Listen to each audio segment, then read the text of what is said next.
हरे कृष्णा कृष्णा कृष्णा हरे हरे, हरे राम राम राम हरे हरे। कुंभ मेला।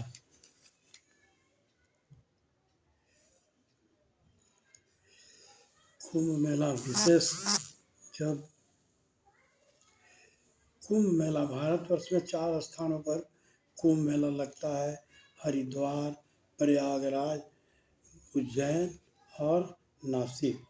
तो क्योंकि इन 4 स्थानों पर सूर्य, चंद्रमा, बृहस्पति ग्रहों का विशेष स्थिति होने के कारण ज्योतिष शास्त्र के अनुसार जब बृहस्पति कुंभ राशि में प्रवेश करता है तब ये कुंभ मेला।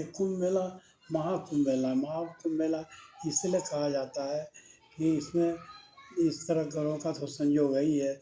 हर 12 वर्षों के अंतराल में कुंभ मेला लगता है और 6 वर्षों के अंतराल पर अर्ध कुंभ मेला लगता है। लेकिन यहाँ महाकुंभ मेला है क्योंकि जब 11 कुंभ की पूर्णाहुति हो जाती है, 11 कुंभ संपूर्ण हो जाता है तो 11 × 12 132। उसके बाद ये 12वें कुंभ का आयोजन होता है।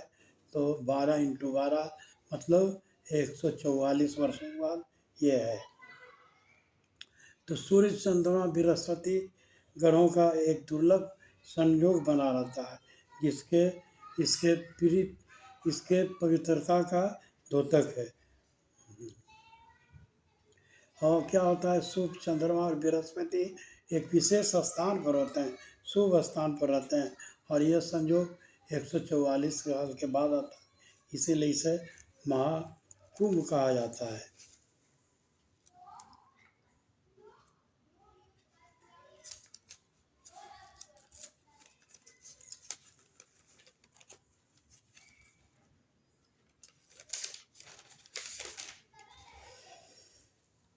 खगोलीय दृष्टि से कुंभ मेला को बहुत ही महत्वपूर्ण माना जाता है। यह मेला श्रद्धा, भक्ति, तपस्या और एकता का मेला है। 11 पूर्ण कुंभ के बाद 12वां कुंभ लगता है और यह 144 लगता है।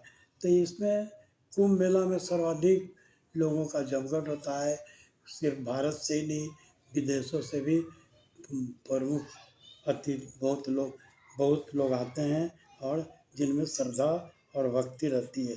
ये भगवान में शुद्ध भक्तों में गहन आध्यात्मिक भावनाओं को प्रेरित करता है। कुछ विशेष तिथियों जिसे शाही स्थान कहा जाता है, इसमें 4-5 शाही स्थान होते हैं। उसमें क्या होता है कि 13 अखाड़े होते हैं। अखाड़ा के साधु संतों के लिए अलग व्यवस्था रहती है और इस पर जो प्रयागराज में कुंभ लगा है उसमें विशेष व्यवस्था है। और करीब 40-45 करोड़ लोगों के अभी तक 15 करोड़ लोगों का दर्शन हो चुका है और करीब 40-45 करोड़ का दर्शन।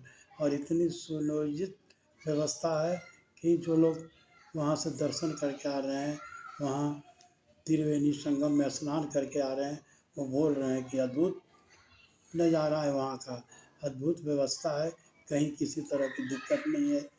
और कोई भी आदमी, कोई अकेला भी, कोई स्त्री पुरुष है, उम्रदाज है, तो जाकर आराम से कुंभ मेला में स्नान कर जाता है। तो शाही स्थान समय में, और इसमें तो पहला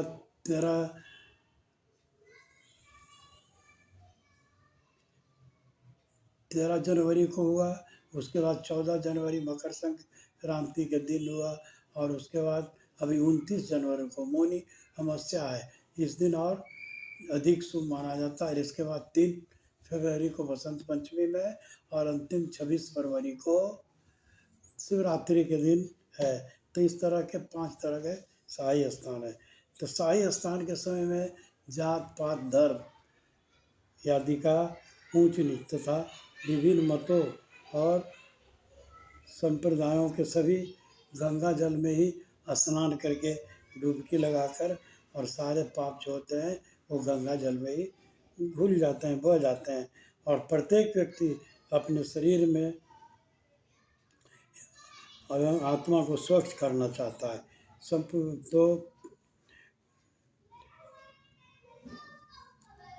तो तो वास्तव में हमारे देश में भारतवर्ष में ऐसी प्रकृति की भगवान की ऐसी अतुलनीय धरोहर है जो जिसमें संपूर्ण विश्व को सत्य सुख और आध्यात्मिकता की ओर अग्रसर करता है। और यह धरोहर हमें संस्कारों से जन्म से ही मिली है।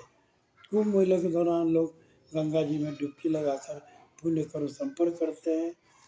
इसका सर्वाधिक महत्व विशेष तिथियों में स्नान करने का है। वास्तव में कुंभ मेला एक महान सत्संग है। यदि हम यहाँ आत्मज्ञानी व्यक्तियों जैसे बहुत से साधु संत मठों के अखाड़ों के लोग साधु संत आते हैं, नागा साधु और कई अखाड़े के लोग आते हैं, तो इस तरह से यहाँ वो अगर उनसे हम आध्यात्मिक चर्चा करते हैं, हम आध्यात्मिकता की खोज में जाते हैं, उनके पास जाते हैं, तो हमारा आना सही है, अन्यथा बेकार है। भागवतम के 10.84.13 में कहा गया है, अतीर्थ बुद्धि सलील लेना कई रुतने तो विषय स्व गोवर। यदि कोई सोचता है कि उसका एकमात्र उद्देश्य सलील अर्थात जल में स्नान करके सारे करना है, तो यह गोखूर या गधे के समान है। परंतु अगर बुद्धिमान व्यक्ति सोचता है कि यहाँ साधुओं का मेला लगा है, साधु संग मिलता है और हमें इनके ज्ञान से ज्ञान लाभ प्राप्त होता है, और हम कुंभ मेला का तभी हम समझ सकते हैं, नहीं तो यहाँ का आना व्यर्थ है। प्रयाग में अमावस्या के सुबह स्नान को सर्वाधिक पुण्य माना जाता है, मौनी अमावस्या के दिन जो 29 जनवरी को है, क्योंकि उस समय बृहस्पति विश्व में होता है और सूर्य एवं चंद्रमा दोनों मकर राशि में होते हैं। भू भूत भूत्वा भूत्वा प्रतीयते गीता के 8.19 में कहा गया है कि इस अवसर पर जीव आत्मा को जो भरकर भोगने का अवसर प्रदान किया जाता है और साथ साथ उन्हें वैदिक शिक्षाओं से समझने का भी अवसर दिया जाता है, जिसका पालन कर हम भगवान के धाम जाने के भगवान के धाम जा सकें, जो हमारा अल्टीमेट गोल है। हरे कृष्णा।